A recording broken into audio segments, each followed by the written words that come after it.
Layovers, your weekly dose of aviation innovation.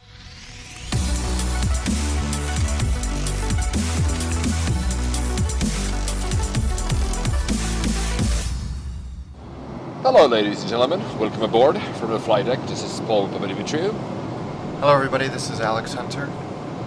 We'll be your pilots for this show about the news, the startups and the technologies defining the modern air travel experience.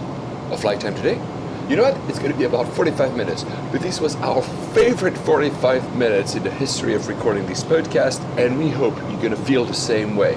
We have an actual Boeing 747 pilot with us today.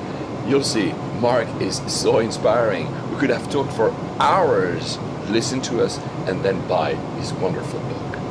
As we reach our cruising altitude, I'm going to turn off the fasten seatbelt sign for you. Now, ladies and gentlemen, sit back, relax, and let's turn on those noise-canceling headphones.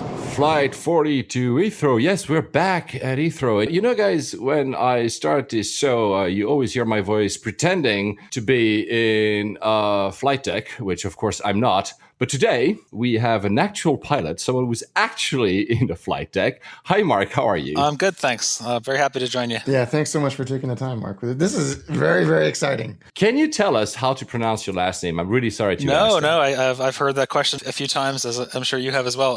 I say Vanhoenacker, which is sort of the Americanized version of a Flemish name. I was so way off.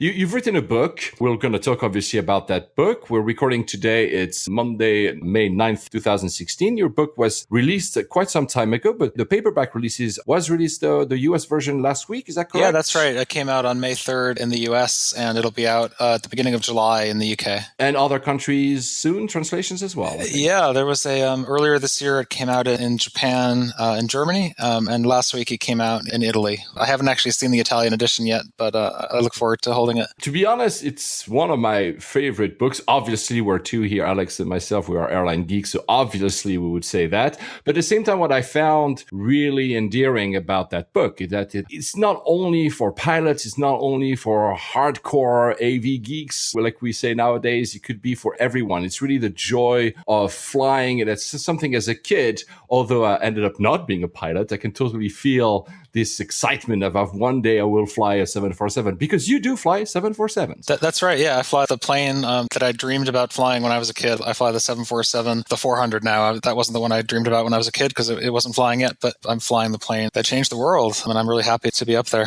Alex, you're jealous. I'm insanely jealous. Yeah, I think we should mention that the book is called Skyfaring. I don't think that's come up yet. It is knocked Beyond the Blue Horizon off the perch as my favorite aviation and travel book.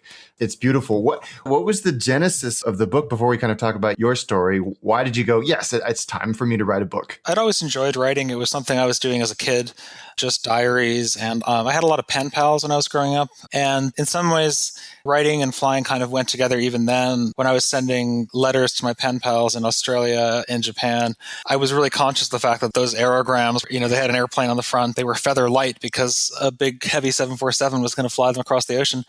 And there was something about the scale of long-haul travel that, was to me tied with having correspondence around the world.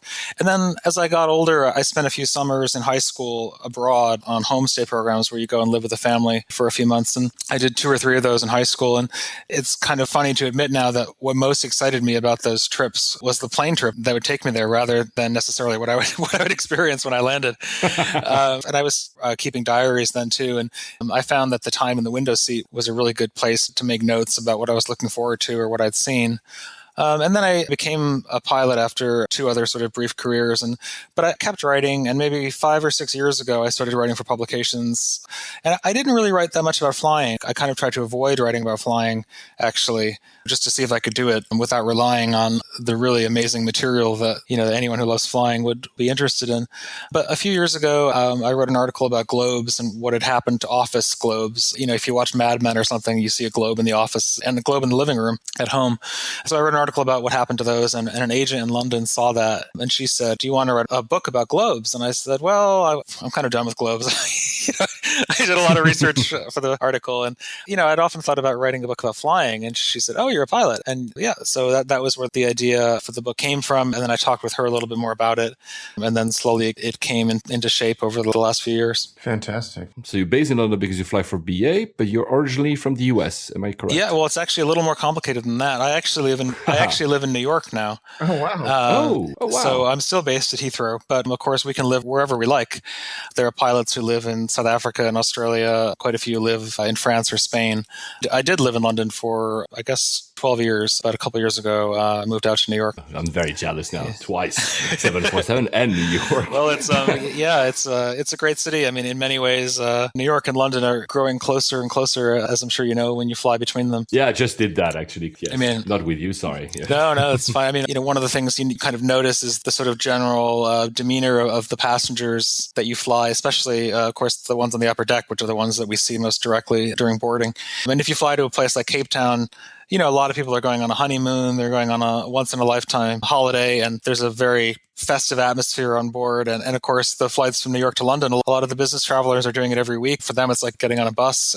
They've got their routines and they go right to bed. And that and the number of flights between the two cities are really a testimony to how close they've grown. Do people recognize you as the author? No, that hasn't really happened in terms of passengers. We do say hello to passengers, but it doesn't happen that we have too much time to look at name badges, that sort of thing. Once I was on the little shuttle train that goes out to the satellites at Terminal 5. Somebody saw my name badge and he was on the phone, I guess, with his wife. And he said, honey, I'll call you back. And he put the phone down and he took out of his bag a copy of my book. I signed it for him. And then the next thing he pulled out of a bag was a copy of a book that he'd written about the DC-8. Oh, no way. Wow. Yeah. So he gave me a copy of his book, which he signed for me. And we went off to our separate corners of the world on our separate airplanes. But it was a nice moment. So if we talk about you, one of the things that was striking in your book is that you are some kind of, I'm sorry to use that term, late bloomer. You didn't start right off the bat as being a pilot. Like you just mentioned a few minutes ago, you had two other small careers before becoming a pilot. Can you tell us just a little bit more about that? Sure, yeah. So I was obsessed with airplanes growing up. I'd always loved them in much the same that you both perhaps did. But I didn't know any pilots. We didn't have any pilots in our neighborhood. I grew up in quite a small town in New England, and none of my relatives were pilots. And, my dad was obsessed with airplanes as well, but only as a kind of interest or hobby, not as a job. Nobody ever said, why don't you become a pilot? You might like it. And I assumed that I would have another job and I would look for one that allowed me to travel and to fly. So I started a PhD in history in England. That was the first time I lived in England. I never finished it. I did about half of it maybe. And then I decided to become a pilot and I wanted to save some money to pay for my training. And I wanted a job that would pay well and that would allow me to travel. And the sort of intersection of those two was management consulting. So I worked in a consultancy in Boston for 3 years. You talked about Boston on a recent show. I mean, one of the reasons I worked in that company was that their office was on Atlantic Avenue in Boston. So you had this great, this amazing view of Logan Airport across the harbor. And I don't know what effect that had on my productivity. Probably not a very, not a very good one. Yeah. And while I was there, I found out about airline sponsorship schemes for training. So I applied to the British Airways one and was admitted, I guess, in March of 2001. And I started that May. And then I flew the Airbus for a few years and then I switched to the 747. And now when I'm landing on the towards the Northeast in Boston, I can look out across the cockpit window and see my old office there on the harbor. And it's a nice reminder of... How old were you when you started flying? I was... As a pilot then? Yeah, when I started my course, I guess I was nearly 28. Wow. And I started actually flying when I was nearly 30. Did you have a choice? Or, I mean, the 320 is, for us here living in Europe, is almost a plane that we seem to be flying all the time when you fly short to medium haul, because everybody has 320s, 390s, etc. Did you have a choice, or was it like almost like a rite of passage that you had to start without? We actually were given a choice, but there were maybe 12 people on my course who finished at the same time. And we were given a choice in order of... So normally everything in an airline happens by seniority, but of course we all joined on the same date because we were on the same course. So then they went by age and I was one of the oldest ones. So we actually had a choice between the 737 at Gatwick or the Airbus at Heathrow. And I chose the Airbus at Heathrow, not out of a particular love for the Airbus, although I did love it. I mean, I liked it as much. I didn't make too much of an informed choice about the aircraft, but the Heathrow fleet is much larger. So you get to go really all over Europe and even to North Africa. and the Middle East now. And also there are more trips where you stay overnight based at Heathrow. You're going to have a night in Helsinki or a night in Milan or Istanbul rather than going there and coming home. And I was just starting out. I wanted to see the world, or at least Europe. So Heathrow made more sense for me, and that meant the Airbus. I was thinking about this yesterday when I flew from Olbia in Sardinia back, and it took a while to get off the plane for various reasons. So I was chatting to the first officer and asked him how many turns they'd done today, and it was there and back. And I was wondering, when you're doing those short to medium haul and you're doing like a 45-minute turn, are you able to kind of even contextualize where you are, where you're going when you're on the ground for 45 minutes? Or are you sort of still in the zone, as it were? It's interesting. When you're doing a whole bunch of those trips over 4 or 5 days, for example, and some days you'll do 4 flights where you're going. You start out in Dusseldorf, you fly to London, you fly to Glasgow, back to London, and then to Lisbon for the night, and you spend the night in Lisbon.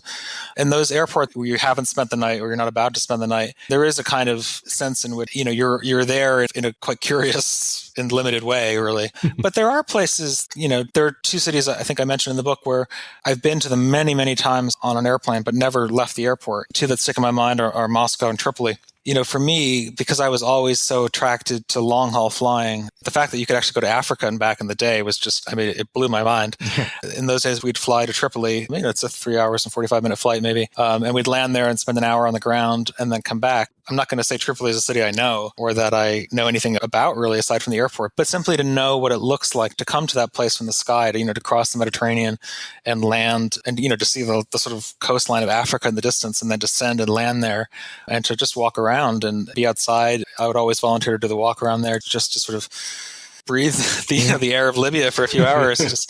And then you go back to London and, you go out for dinner with friends and they're like, where were you today? And I'm like, I was in Africa. Like, yeah, that's right. I was in Africa. I wouldn't say that those kind of journeys are in any way akin to what you might have if you went and visited for even an overnight, but they were still very special to me for what they were. Now, Alex, you know how I feel like in Frankfurt, because you always tell me I always connect in Frankfurt. Yeah. So just out of curiosity, what's the longest route that BA or you did with the 320? I think it was maybe either Tripoli or Moscow. We also went to Istanbul, but I think that's a little bit shorter. I guess coming back from Moscow in the winter when you had strong headwinds, could be a good 4 hours. I believe that since I left the Airbus, they've used it on and off for cities like Cairo and Tel Aviv, which would be longer. And also some routes a little farther east, maybe Tbilisi or Baku, were maybe on the Airbus at some point. But those routes were ones that came in after I left the Airbus, so I didn't fly them. Because I think, Alex, you spotted a 320 that goes to the Middle East with not BA. It was my friend. Yes, 2 days ago, he did London, Bahrain in a 320. Oh, wow. Yeah. And of course, now the Airbus is going to New York as well from London City. Yeah. Oh, true. Which I guess would be, that must be one of the longest routes that the 318 or 319, 320, 21 series is flying. So how did you come to change? I mean, you obviously wanted to switch to the 747 because it was your dream airliner. When and how that happened? Did you just ask, like, I got enough of that 320, I want to move on? Well, there's a list that comes out every year, and you put in a bid for what you want to do, and you're bidding for an aircraft and for a seat. So in each aircraft, there's a first officer and then a captain. And the sort of classic career track was you start as a short haul first officer, and then you move to a long haul first officer, and then you come back to short haul as a captain, and then you sort of crown your career with being a long haul captain. And so that's the track I guess I'm on. Although there are many exceptions to that. Many people never want to go to long haul. They're very happy staying on short haul for their whole career. And there's a lot of good reasons for that. And other people get on long haul and they want to stay there for the rest of their career. I suppose I'm in that situation where now I could probably become a short haul captain, or I could wait a few more years and do it on long haul. Even after my first year on the Airbus, I was bidding for first officer 747. And of course, it didn't happen just because bidding for it is at that stage is kind of aspirational is the kind way to describe it. But eventually, my number came up. So in 2007, I saw my roster and it had a long block of time off for the training course. And then at the end of it, trip to Hong Kong, which was 3 times as long as any flight I'd ever piloted before. That's so awesome. Was the bidding for the 747 in particular like very competitive compared to other aircraft? Yeah, I mean, you can tell how competitive it is based on what's the seniority of the most junior person on it, or the most junior person who gets it each year is a kind of a clue to how popular it is. And at the time, the 747 was the most popular. I mean, I think we had 57 hulls at the time. And so you could really go anywhere you wanted in the world. You can go to Sydney, you can go to Tokyo. And now, of course, I don't actually know what the most popular one is now. It's probably the 777 for the same reason, because as the 747, some of them are being refurbished, others are being retired. Your world shrinks. There's just fewer cities you can go to on it. And if you're interested in seeing the world, then you want to be on the biggest fleet, which is now the 777. At the time, the 777 was probably a little less popular than the 747, and now I guess that's probably reversed. And of course, now in the picture is the 380 and the 787 and the 350 soon enough. So it's the picture is getting more complicated for those of us trying to figure out which which aircraft to fly. It's interesting to hear you say that one of the big factors in your choices is which plane is going to take me further and furthest afield, which is really interesting, as opposed to I'm particularly interested in flying this airplane. I know that was a big factor, but it's nice to think about it in terms of the destinations and experiences that you can have and not just the metal. And of course, that's easy to say as someone who went on the 747 a few years ago, because you didn't have to make that choice. You could have both. Right. You could have the amazing, iconic airplane and the whole world. I thought at the time, even then when I bid, I thought about the 777 as a possibility, but I knew the 777s would be around for longer than the 74s, and I could still have that option later. How long have you been flying the 747 now? 9 years now. Is there a time limit, or you could go on forever? Well, I could go on as long as BA, is flying them. And, I don't actually know when they're planned for retirement. I think 18 of them are being refurbished with brand new cabins inside, which is the kind of investment which would suggest they're not going anywhere quickly. I think at some point I would like to bid for a different aircraft, and maybe this time for the metal or for the carbon fiber. I think the machines are in some ways as interesting as the places they take you to. And the 787 as being a really, I guess it's 2 generations on from the 747-400.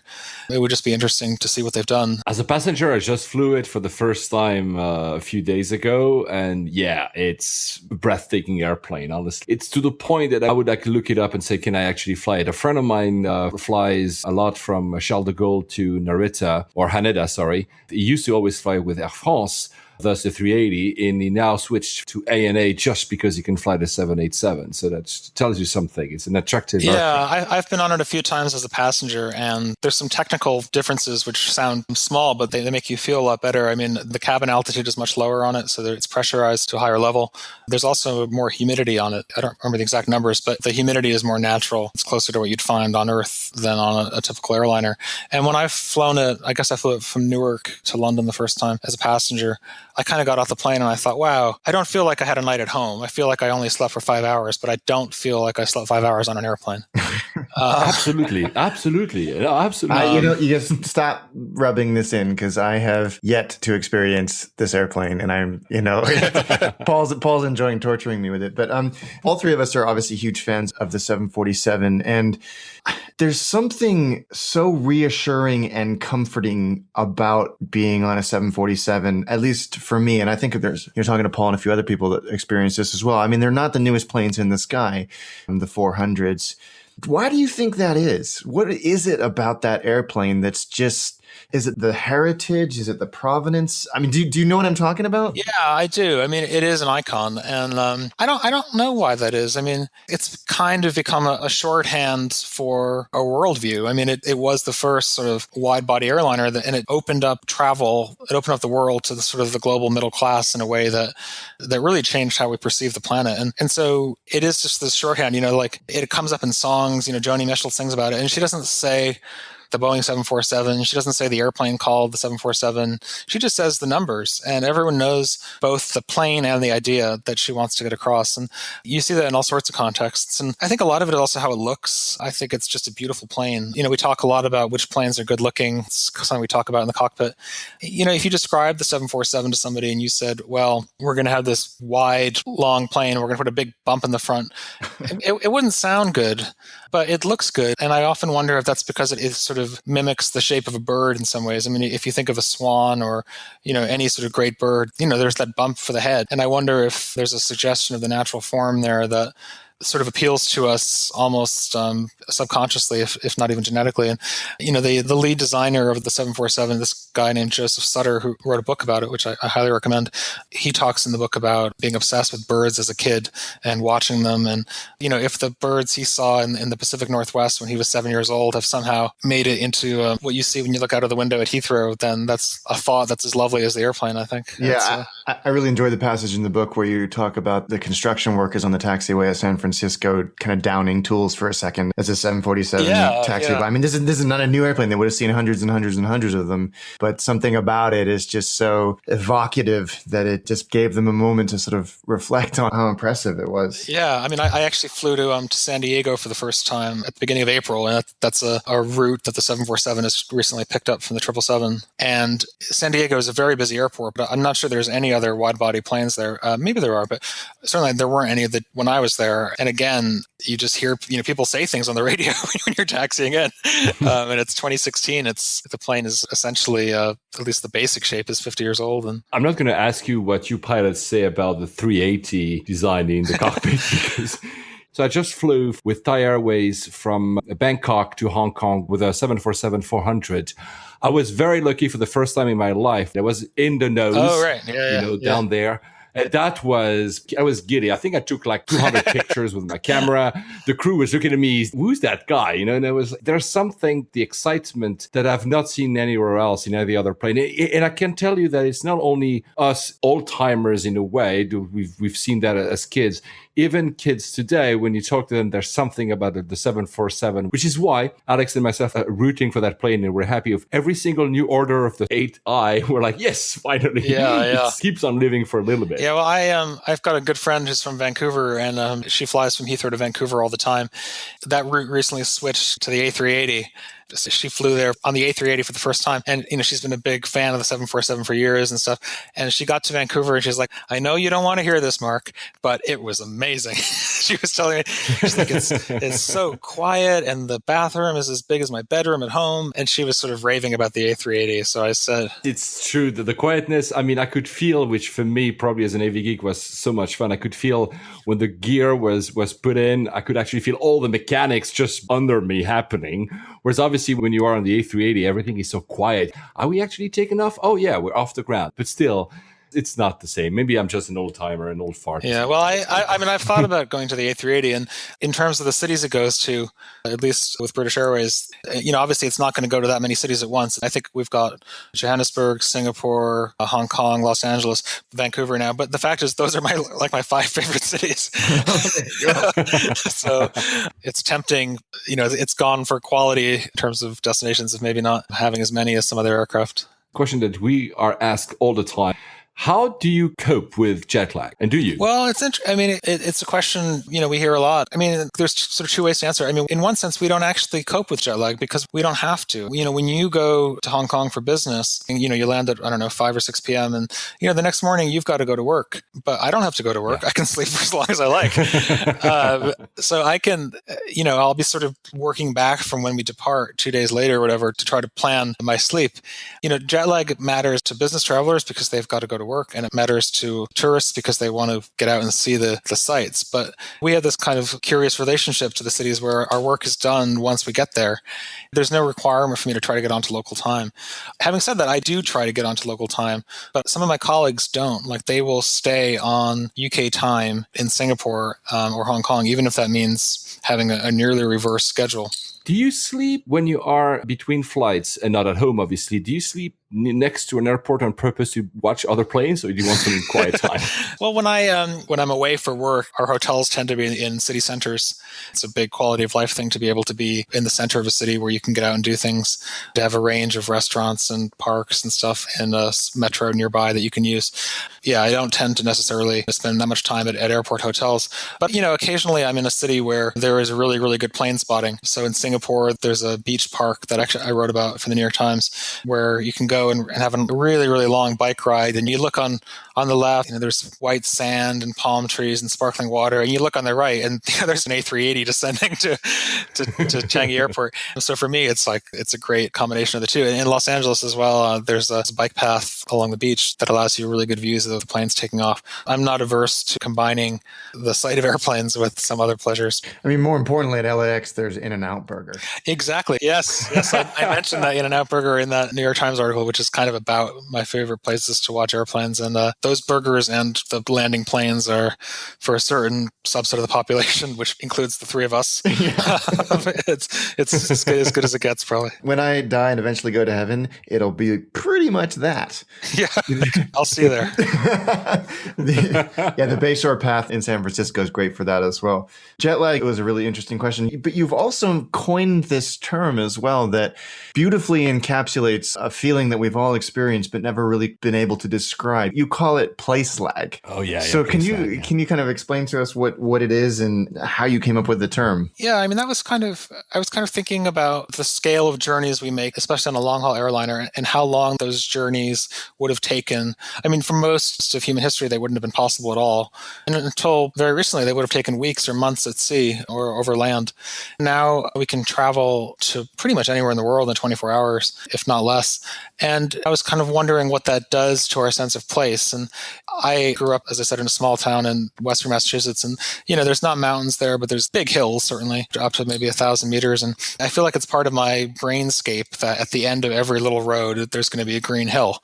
And that when I'm home, the world looks right to me. And when I'm anywhere else, it looks just slightly wrong in a way that has been sort of burned into my memory by growing up in that place. And so I was trying to think about what it does to us to suddenly, to be in London running in the park one day and then to go to the airport that night and get on a plane and fly off to Tokyo, then to have a nap and suddenly get on the train in Narita to go into the center of Tokyo and to suddenly be among everyone who's having just an utterly ordinary commuter experience going into Tokyo. All these people who you would have never otherwise seen, they're reading their newspapers and playing on their phones, and that whole city is going on in a way that it would have been if you'd never been there. And yet the plane, they essentially teleport you. I mean, okay, it's not instantaneous, but historically speaking, they're basically teleporting you across the world. I mean, that's what it would seem like to somebody who went to Japan even in the late 19th century. So because you're talking about teleportation, do you regret is a big term maybe, but would you have tried to fly the Concorde? Oh yeah, I would have loved to fly the Concorde. And that was actually one of the reasons I applied to BA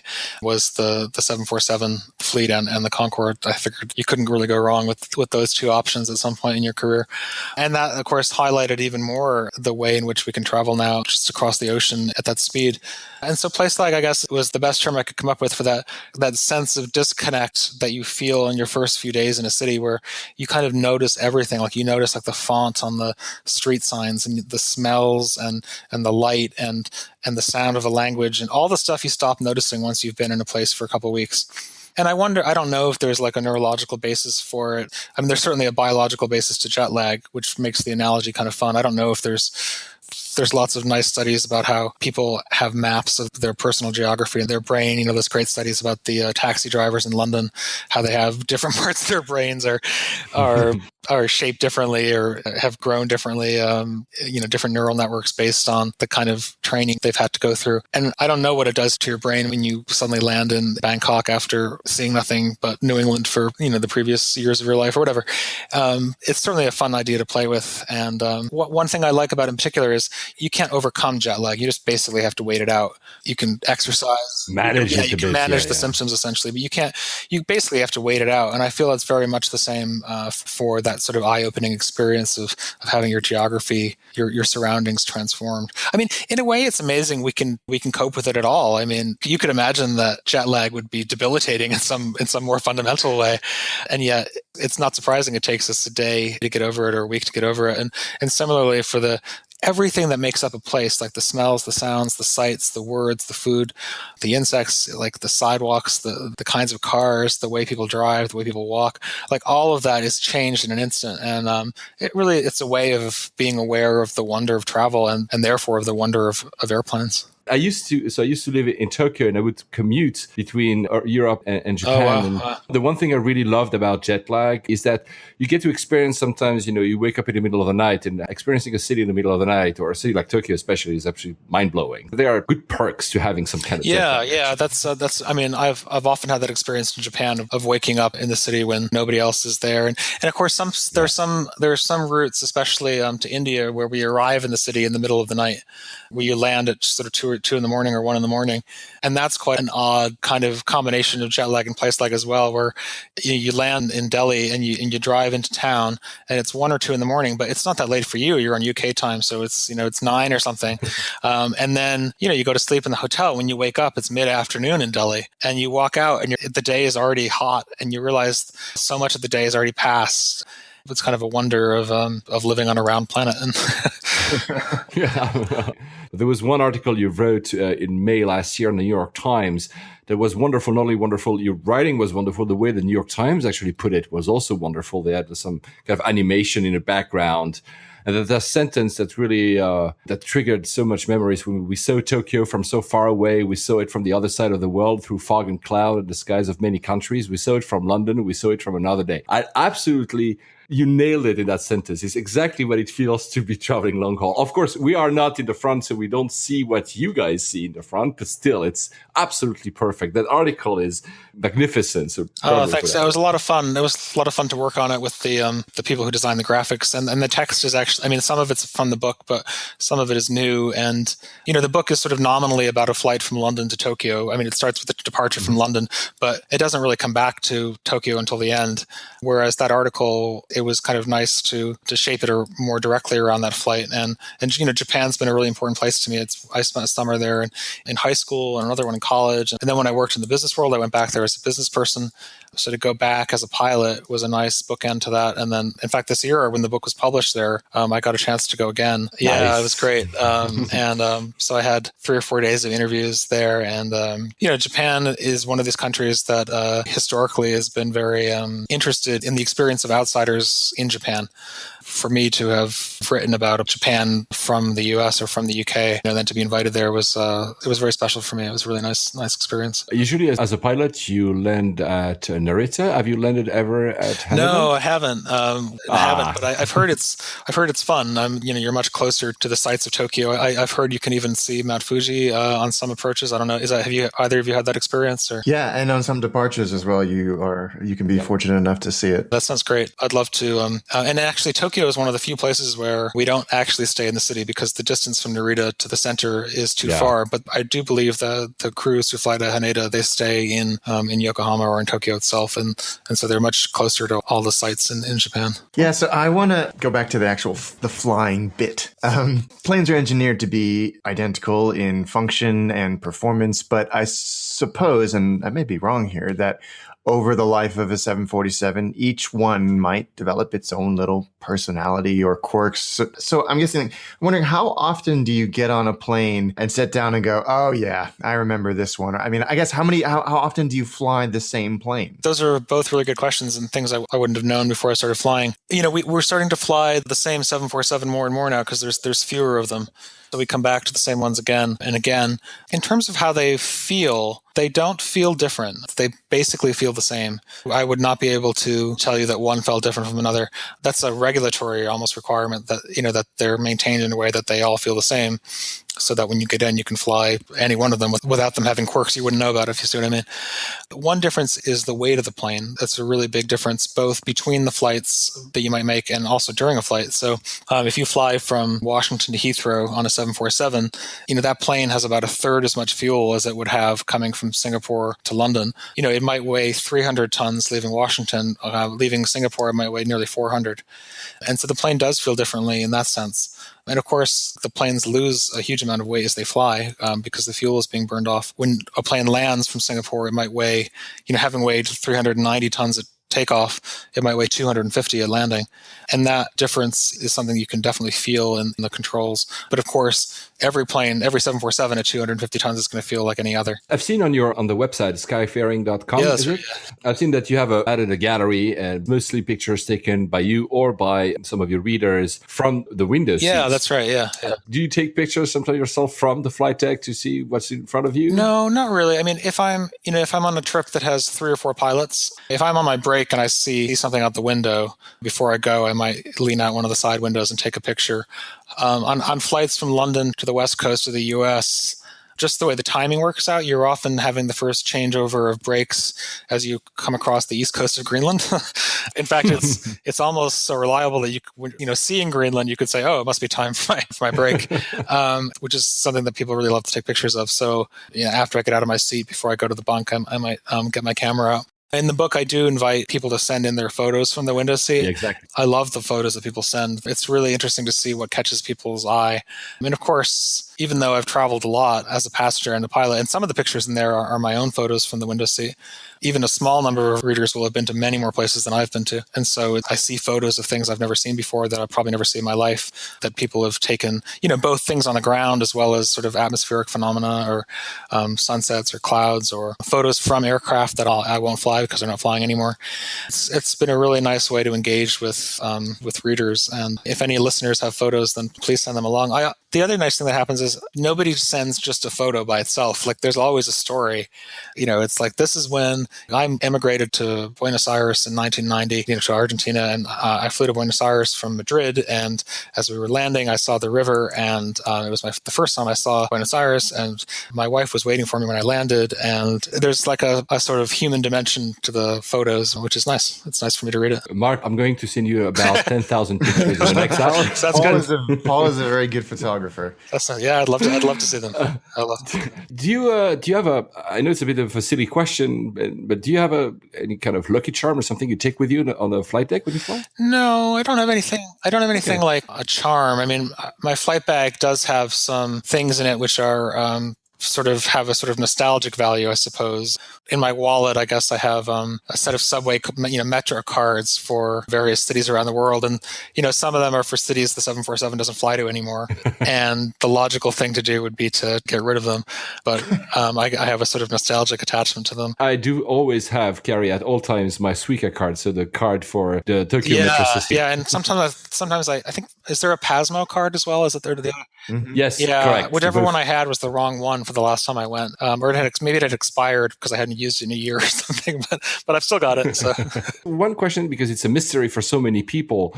You just said you take a break, you go to the bunk bed. Where is the bunk bed on a 747 for you? So it's in the cockpit. In the flight deck compartment is a toilet, a bathroom, and a bunk bed with a bunk room, a separate room really that has 2 bunk beds in it. We don't actually use the second one very much anymore because you would only use that on a flight with 4 pilots, and those flights, there aren't many of them on the 747 anymore because those are obviously the longest ones. Singapore was the sort of last 4 crew trip I think we had on the 747 recently. So normally it's just you in there. No window. It's a very curious place in some ways. I mean, it's pitch black. I mean, there's a light obviously you can turn on, but when you turn the light off, it's pitch black, and it's kind of designed to be that way because it could be, as you'll know very well, it's often whatever time it is outside is not the time that you want to think it is in terms of getting to some sleep. So the cockpit is filled with sunlight. The bunk door seals that off. And so it's by far the darkest place I sleep. I mean, at home, you've got a little bit of light from outside. You've got your phone charger, whatever. I tend to sleep very, very deeply there. Even on what's nominally a day flight, let's say from London to the west coast of the US or Canada, I would never have a 2.5-hour nap at home. And yet, when I'm in the bunk, I take my Kindle out, and the next thing I hear is the chimes that are designed to wake me up. So I'm wondering, as a pilot and as an aviation enthusiast, is there any airport or approach in existence or long since decommissioned that BA fly to or not that you've always wanted to shoot? And I'm thinking of things like Kai Tak. Yeah. Kai Tak, of course. That's a good question. I mean, I actually went to Kai Tak as a passenger, maybe 91 or something. No, later, maybe 95 I went there. I kind of was amazed by it. And I fly with a lot of colleagues who flew that approach regularly. There's that airport in the Caribbean. Is it on Saint Martin? Martin. Yeah. The one very close to the beach that you You almost and there's another one there where you basically land on a cliffside, which has been nominally smoothed out for the purposes of landing your, no, I don't know what's flying there. It's certainly not 747s, but I wouldn't mind seeing it as a passenger or as a pilot. So besides the approach, is there any airports that you cherish in particular, whether it's design, the experience, memories? Well, Hong Kong was my first flight on the 747 to the new airport. My first flight on the Airbus was from London to Glasgow. I remember that really well, of course, but there was something about flying all across Europe, all across Asia to get to Hong Kong, which really was the kind of thing I'd been dreaming about since I was a kid. And I feel like, that's in some ways where the dream really came true for me. Hong Kong will always have that feeling to me. I mean, there are some airports that are just really lovely to fly to. Vancouver is a great experience. And the mountains are amazing. The water, it's like Switzerland on sea, we call it. It's basically the Alps surrounded by the ocean. I mean, it's, Wow. So it's a really lovely approach. And the airport is beautiful. They've, all those studies that say you should have like water features to keep people relaxed. Everywhere you go, you hear running water. There's fountains, there's aquariums. And so it's a very calm environment. And it's a busy airport. I think it's got room to grow, and you definitely sense that it's a quieter environment. It's a really happy place to go, and most of the passengers going on our flights, of course, they're going on cruises up to Alaska. They're going skiing in the winter, so everybody's pretty happy to be going to Vancouver, I think. I've actually never flown there. I'm from Switzerland, so I see the Alps part, but I don't see the sea part of it. So I don't want to say the skiing is better than Switzerland, but go ahead, don't worry. But it's just an amazing city, an amazing part of the world. It's a very special place. The one thing that's really very enjoyable for Alex and myself, but also probably for the people that are listening to this episode, is that I'm feeling like I'm listening to almost like a kid in terms of excitement about this whole experience of flying, which is very reassuring in a way, because you always have this question, which is, will a pilot be jaded after a while? Having done this job for 20 years, maybe at some point it's like you become almost mechanical. There's a sense of wonder has disappeared. And listening to you, it seems that it couldn't ever basically disappear. Yeah, I definitely feel, I'm not going to say I love going to work every day. I mean, there are clearly days when I would rather be at home, in the backyard. But in terms of jobs, and I've had a few different jobs. I mean, my overall level of satisfaction is really, really high. And when I have had a few weeks off for vacation, when I go back to work, I kind of can't believe I'm allowed to do it. Like I walk into the cockpit and I'm like, I just feel really lucky. That's not something that a lot of my friends say about their jobs. Some say that, but not everyone does that. And I guess the last thing I'd say is, I do get letters from young people who want to become pilots, and also from middle-aged people who want to become pilots, and training programs like the cadetship that I did with BA, which is open to anyone under 55, I think. So yeah, it's, wow. I don't know how old you guys are, but if you're, I'm 40, so I still have go for it. years to Yeah, I highly recommend it. But I also get letters from people who've retired. They tell me the planes they flew, and they say, well, I started on the 707, and then I flew the L1011, or whatever their career track was, and they're looking back on their careers with just, I mean, we should all be so lucky to look back on our working lives as happily as these guys do. And I don't know if I will. I'm just coming up to 42. But so far, I like it more than I did when I started, which is saying something. Skyfaring, the book is available on all the platforms. I've seen it, of course, on Amazon because I have it on the Kindle. I know it's on other platforms. It was released on paperback in the US in May 2016. It will be released in the UK in a paperback as well soon. And you have a few translations. I think you mentioned Japanese, Italian coming up. Is it German it's as out in well? German, yeah, Right. yeah. It's honestly a fantastic book. I mean, I'll put all the links in the show notes, skyfaring.com. By the way, how did you come up with that term, Skyfaring? Oh, What's the it's, story behind that? well, I was looking for, one of the chapters in the book is about water, which is kind of a chapter I didn't really expect to write. I'm talking about the experience of clouds and flying over oceans, but also about the nautical heritage of aviation. Just starting with the word aeronautical. Flying is so new in some ways that it doesn't really have the kind of heritage that some careers do. I mean, it has some heritage, but it obviously doesn't go back more than a century or so. So the nautical links are something I've really enjoyed exploring in the book. So I was just looking on the thesaurus online for words that had a maritime connotation, and the word seafaring came up, and I thought, what about skyfaring? And I thought it was a word I made up, and then I later found out there was a British poet who used it in the 19th century. But that was before, I don't think airplanes were around when he wrote that poem. So that's another nice link to the past and to the sense of airliners. There's another word, airliners. I mean, that they're moving between cities in the blue, just like ships once did. To cap this off, we always have, as a tradition, a destination airport for our podcast. We asked you before the show about your favorite airports. You mentioned Vancouver, which you just talked about a little bit before. And you said, okay, let's do Heathrow because it's my home airport. We didn't realize that you were actually living in New York. Like in just 2 words, is it anything you particularly like about Heathrow? Is it just a workplace for you, or there's something special about it? No, I mean, it's one of the great hubs of the world. It feels like home, and it's a place from where you can get pretty much anywhere. And it's an iconic airport. I guess it's where I first put my wings on, so it'll always feel special to me. Oh, we're going to top that. That was wonderful. Thank you so much, Mark. That was amazing. I just can only encourage our listeners to buy the book, download the book. Not only if you're someone who's heavily in aviation or just loves traveling, it tells a story about humanity more than it tells a story about air travel. And that's why I feel it's a book that should be read by the most. I hope, Mark, that you will be our pilot one of these days. Yeah, that would be great. I'm sure it's probably already happened once. We didn't know each other. Next time we'll listen for my name and keep an ear. Yeah. Thank you so much. Thanks. On behalf of Layovers and the entire crew, we would like to thank you for joining us on this podcast today. And we're looking forward to seeing you on board again next week. Flight attendants, please prepare for landing.